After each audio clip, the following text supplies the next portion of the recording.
மனிதர்களுக்கு தொல்லை தரக்கூடிய எலி, பாம்பு, நாய் இந்த மாதிரியான உயிரினங்களை வந்து கொலை செய்யலாம், தப்பு இல்லை. இந்த நாய்களெல்லாம் வந்து கொலை செய்யாமல் அதுக்கு குடும்ப கட்டுப்பாடு ஆப்ரேஷன் பண்ணி வெளியே விடுறதுன்றது மடத்தனமான விஷயம். ஏன்னா நாய்களை வந்து குழந்தைகளை குறி வச்சு கொள்ளக்கூடிய இந்த நாய்களை வந்து நம்ம கொன்று அதை வந்து தென்னை மர தோப்புகள் வச்சுக்கக்கூடிய விவசாயிகளுக்கு அந்த நாய்களை கொலை செய்யப்பட்ட நாய்களை கொடுக்கலாம். அவங்க அந்த மரங்களுக்கு உரங்களை பயன்படுத்திக்கிடுவாங்க. ஏன்னா இப்போ நம்ம சக மனிதர்களாகிய நமக்கு மத்தியில் என்ன செய்கிறாங்கன்னா, கொலை செய்யக்கூடியவங்கள், சமுதாயத்தை சீரழிக்கக்கூடிய அந்த போதைப் பொருட்களை விற்பனை செய்யக்கூடியவங்களை என்ன செய்கிறாங்க, பல நாடுகள் அரசாங்கம் என்ன செய்கிறாங்க, பிடித்து அவர்களை வந்து மரண தண்டனை கொடுக்குறாங்க.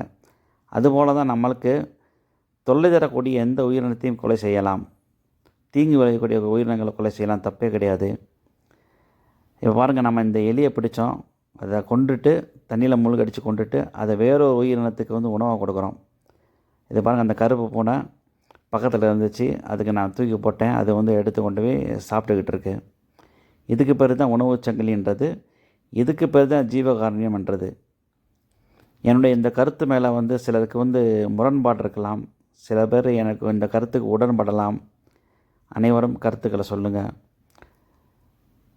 அதுக்கு அடுத்ததாக இந்த சவுதியினுடைய எலியை பொறுத்த வரைக்கும் நம்ம இந்தியாவோட எலி மாதிரி தேங்காய் செல்லு, தக்காளி எதுக்கெல்லாம் மாட்டாது.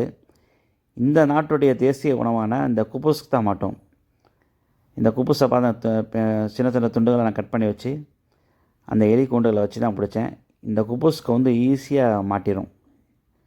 ஏன்னா அந்தந்த நாட்டில் வளரக்கூடிய உயிரினங்கள் வந்து அந்தந்த நாட்டுடைய உணவுகளை சாப்பிட்டு பழகிருக்கிறதுனால அதுக்கு தான் ஈஸியாக மாட்டுது. நம்ம நாட்டுடைய எலி வந்து தேங்காய் செல்லு, தக்காளி, கருவாடு இதுக்கு மாட்டோம்.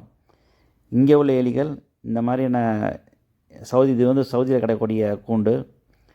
இது ரொம்ப சிம்பிளான எளிமையான கூண்டு தான். இதில் வந்து இந்த குபுஸ் வச்சோம்னா ரொம்ப சீக்கிரத்தில் வந்து மாட்டிடும். இப்படி தான் இந்த தொல்லை தரக்கூடிய எலிகளை, தொற்று நோய் பரவக்கூடிய எலியை நம்ம கொள்கிறோம்.